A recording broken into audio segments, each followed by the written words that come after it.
Bem-vindos a mais um Expresso Israel. Tivemos uma semana aí de hiato, porque a nossa Dani Creche estava com Covid, mas já está melhor, né, Dani? Bem-vinda de volta. Eu estou melhor, ainda estou meio anasalada, dá para perceber, mas eu estou melhor. Ainda estou positiva para a Covid, mas já estou quase sem sintomas, a não ser esse finzinho de espécie de gripe que eu fiquei, mas tudo bem. Bom, já aí bem melhor em processo de recuperação. E essa semana, né, Dani, não dá para deixar passar o 7 de setembro. Aqui no Brasil, a gente sabe que foi bem movimentado.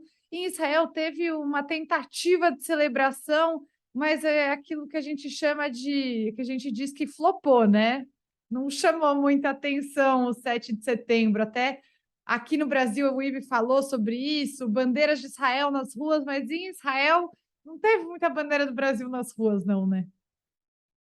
Não, eu sempre digo que existe uma falta de reciprocidade nesse relacionamento e em como os brasileiros acham Israel importante, a importância de Israel geopolítica e até internamente para o Brasil, né, nos últimos anos, não é o que acontece com o Brasil, né? Você não tem essa importância geopolítica do Brasil para os israelenses, né? E também não tem uma importância interna, de política interna do Brasil para Israel, né? E é engraçado que o Brasil é um país enorme, continental, com 220 milhões de pessoas, Israel é um país micro, com menos de 10 milhões, mesmo assim Israel tem um peso geopolítico, não só no Brasil, mas no mundo todo, muito maior às vezes, do que o próprio Brasil, né? Eu acho, inclusive, que os brasileiros, às vezes, têm um pouco de uma visão um pouco errada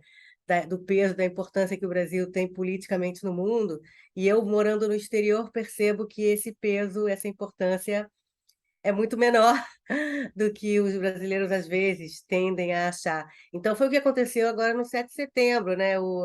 Teve um evento que já estava sendo organizado já há um ano e meio, um evento de uma semana no Porto de Tel Aviv, que é um lugar bem nobre de Tel Aviv, um evento chamado Casa Brasil, com todo dia teve workshop de comida, tinha música, teve rodas de negócios, teve produtos brasileiros e tal, mas apesar de, sim, em alguns momentos ter um público assim mais ou menos nesse galpão, né, onde houve a Casa Brasil, você não escutou sobre isso no resto do país. Quer dizer, você não houve matérias na imprensa israelense, matérias grandes, talvez outra pequenininha, não teve na televisão nenhum tipo de reportagem sobre o assunto, não foi algo que mexeu com os israelenses, que os israelenses soubessem que existisse o bicentenário. Quer dizer, então,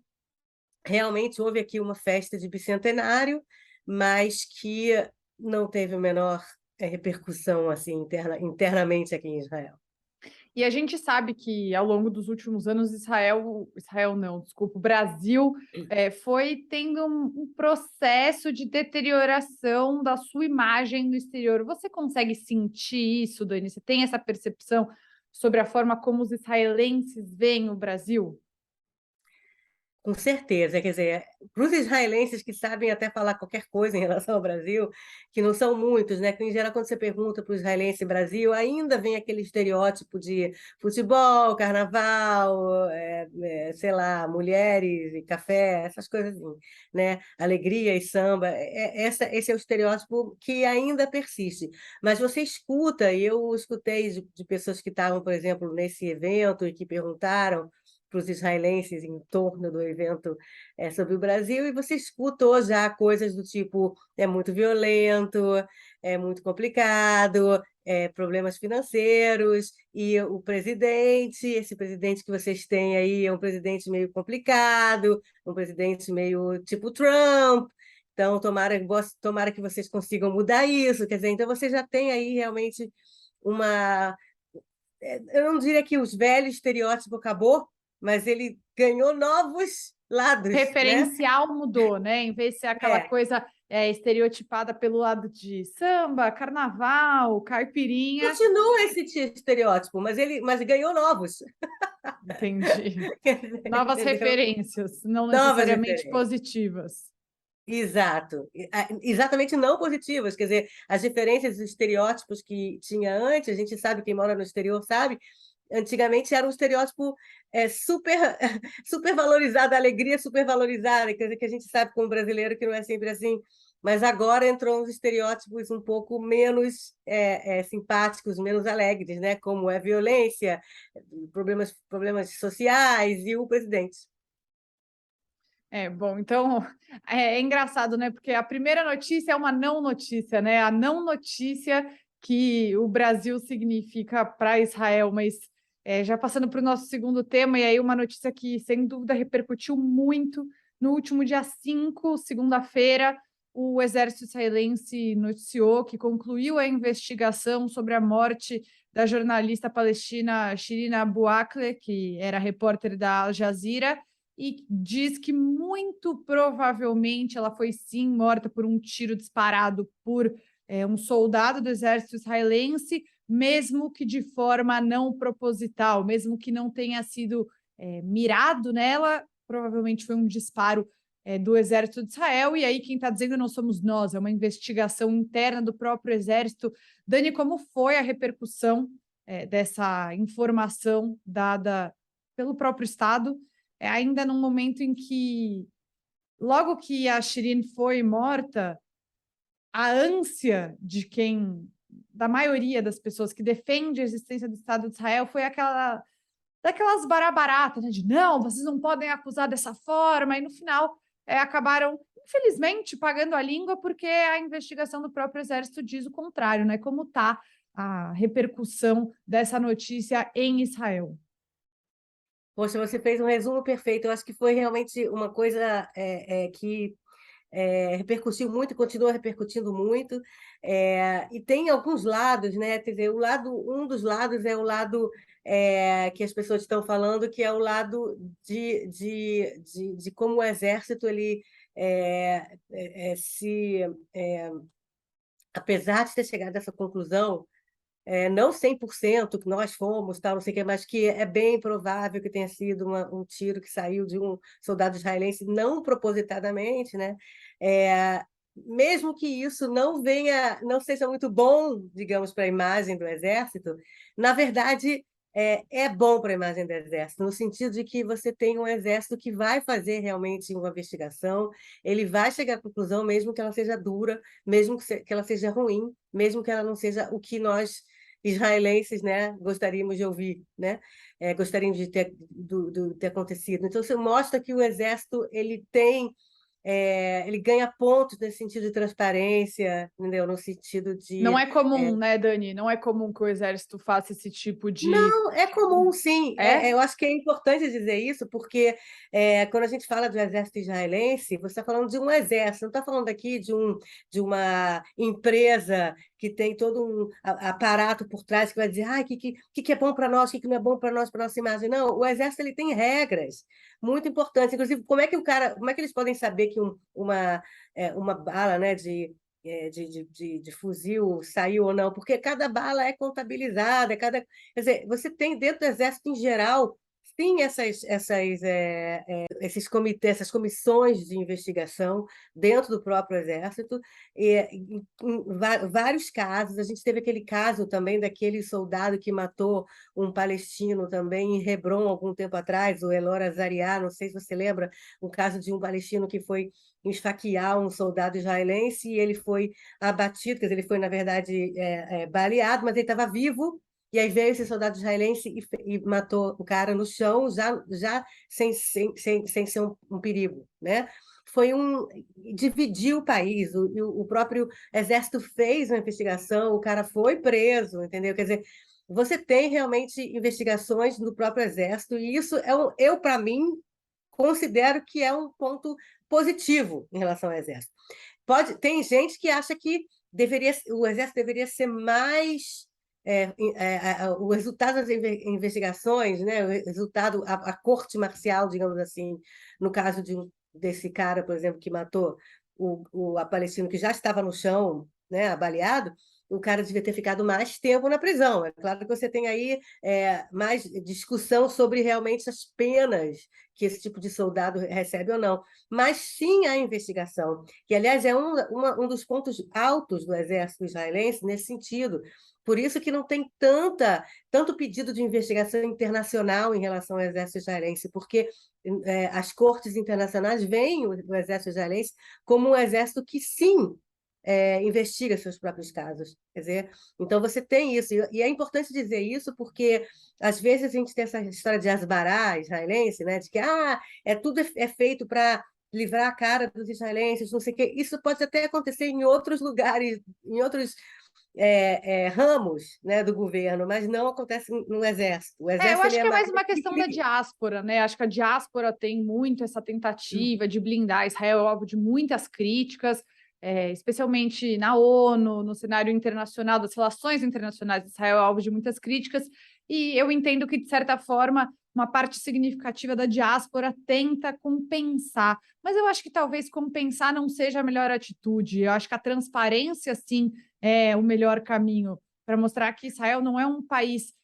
falso, não é um país artificial, é um país como tantos outros, em que, por exemplo, a polícia no Brasil comete inúmeros excessos e o Brasil não está sendo questionado enquanto Estado, e o exército israelense também comete erros, expôs aí o seu próprio erro, e não é por isso que é um Estado artificial. E você falou uma palavra, Dani, muito importante nesse cenário, que é internacional, né? Como fica a imagem internacional de Israel depois de tudo isso? Olha, eu acho que, sim, novamente, levando em consideração que o próprio Exército admitiu, eu acho que isso ganha pontos para a imagem internacional de Israel e do Exército israelense também. Quer dizer, é muito difícil você ver um Estado que está em conflito, né? Que tem um conflito, admitir algum erro, né? Quando esse Estado admite o erro, você fica, bom, então pelo menos eles estão lá, tem checks and balances, né? Pelo menos você está lá checando se está acontecendo alguma coisa e punindo as pessoas que estão fazendo coisas erradas. Mas realmente esse assunto não tem como Israel vencer essa luta midiática no sentido quando acontece uma coisa dessas, né? Quando morre um civil no meio do conflito e é culpa de um soldado israelense, porque é muito difícil você explicar internacionalmente, Israel explicar internacionalmente o que os soldados estavam fazendo lá, por que que tinha um civil lá, por que que atirou, porque é muito difícil, é muito complicado explicar a situação, o que exatamente o exército está fazendo lá no território que o próprio povo palestino não quer que esse exército esteja lá, né, ocupando, ou invadindo, ou estando presente lá. É muito difícil você explicar internacionalmente. Então, sempre o soldado, né, quer dizer, a força que é considerada mais forte, mais organizada, vai ser considerada culpada nos conflitos que acontecem. Então, Israel ele acaba sempre levando mais indagações, né? O mundo pede mais responsabilidade do lado que tem um exército mais organizado, né? Então, realmente não tem como Israel sair bem de um caso como esse, de uma jornalista da Al Jazeera que foi morta no meio de um confronto, um conflito que é muito difícil explicar. Não estou colocando nem o juízo de valor do que eu acho, mas assim que é muito difícil de explicar no exterior. Agora, no caso dos Estados Unidos, esse caso é ainda mais complicado, porque a Shirin Abu Akleh tinha cidadania americana também. Tá? Ela era uma jornalista que trabalhava para a Al Jazeera e ela era palestina, mas com cidadania também americana. Então, os Estados Unidos estão muito envolvidos nessa investigação, porque é uma cidadã também americana. Tanto que essa semana, o Departamento de Estado americano insinuou para Israel que o exército israelense deveria mudar um pouco os rules of engagement, né? Quer dizer, as regras de combate em conflitos, insinuando que os soldados israelenses têm uma facilidade muito grande de assim, apertar no gatilho, né? Muito fácil atirar num palestino, uma coisa assim e tal. E o primeiro-ministro, o ministro da Defesa daqui, eles realmente imediatamente reagiram, dizendo que, primeiro, os americanos não têm que se envolver numa questão de soberania nacional, como o Exército, né? Que você vai falar para o meu Exército como é que eu como é que ele tem que lidar com as coisas. E segundo, dizendo que não, que o exército israelense tem os rules of engagement, assim como vários outros exércitos do mundo, inclusive o americano, que também comete seus erros e matando civis quando está invadindo, ocupando algum outro lugar. Quer dizer, então é muito, muito, muito complicado. E lembrando que a gente está no meio de uma campanha eleitoral, quer dizer, não tinha como o primeiro-ministro e o ministro da Defesa, que estão envolvidos na campanha eleitoral, ambos querem ser primeiro-ministro, né? Não tem como eles dizerem, é verdade, americanos, desculpa, a gente vai rever nossas regras de combate, né? Quer dizer, então Esse tema, até porque esse tema da segurança é muito caro, né, aos israelenses. é muito caro para os israelenses e realmente esse caso da Shirin Abu Akleh é quase indefensável, entendeu? Não tem como Israel se defender, a não ser fazendo o que o exército, na verdade, acabou fazendo, que é admitindo e pedindo desculpas, né? Sim, realmente é um caso muito delicado. A questão de ser uma jornalista também acaba sendo um argumento forte para refutar que Israel seja uma democracia, e reforça também acusações de crimes internacionais em relação à Palestina. É um caso extremamente Eu não difícil. sei muito esse negócio de relação à democracia, porque uma coisa que o exército falou, né, mesmo admitindo que a bala pode ter saído de um soldado israelense, foi que não foi de propósito. E isso todos os jornalistas aqui, de direita, de esquerda, de centro, o que você quer que seja, pelo menos essa parte, ela é um consenso, entendeu? Você não tem no exército israelense soldados que saem para matar jornalista, entendeu? Não está na lista de prioridades de soldados israelenses, né? Mas a narrativa de quem já se opõe a Israel, acho que tende a se fortalecer, né? Um olhar de Óbvio. fora, não de Mas dentro. isso certamente Israel vai continuar batendo o pé, apesar de ter admitido né, que pode ter sido novamente, né, quer dizer, que provavelmente saiu de um soldado israelense, mas Israel vai continuar batendo o pé de que não foi propositadamente um soldado qualquer que atirou, não recebeu ordens para isso e nem atirou de propósito num jornalista por vontade própria.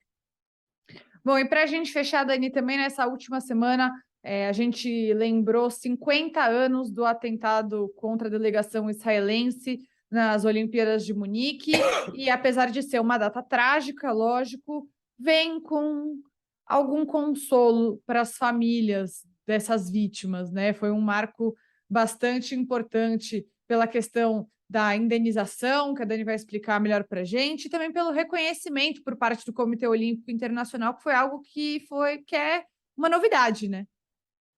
Realmente aconteceu uma coisa que foi um grande passo para essas famílias dos 11 atletas israelenses que foram mortos no atentado, né, de Munique, em 1972. Né, foram 11 israelenses e um policial alemão, né, que foram vítimas do grupo palestino extremista Setembro Negro, né, que invadiu a Vila Olímpica nas Olimpíadas de Munique e fez esses 11 atletas de reféns. E, na verdade, eles estavam sendo meio que resgatados, né?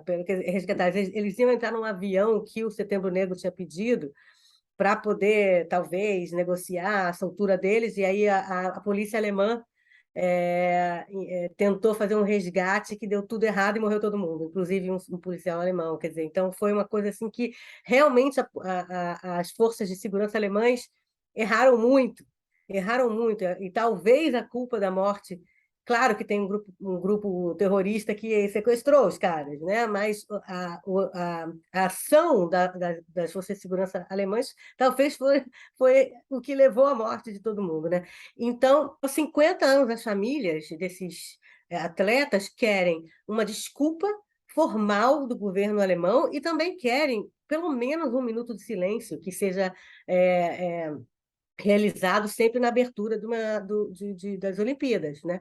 E até 8 anos atrás, 9 anos atrás, até 2012, incluindo 2012, nada disso aconteceu. O governo alemão não foi culpa nossa, foi o atentado lá, não tem nada a ver com a Olimpíada. A Olimpíada é uma coisa de felicidade, alegria, de os povos juntos, unidos, então eles não queriam unir uma coisa a outra, né? Que houve um atentado, que gente morreu no Festival do Esporte internacional e né, da convivência internacional. Só que em 2016 as coisas começaram a mudar com o Brasil. No Brasil, nas Olimpíadas no Brasil, houve já uma celebração, não foi na abertura das Olimpíadas, mas houve uma celebração, houve uma homenagem, já foi a primeira vez que alguma coisa parecida aconteceu.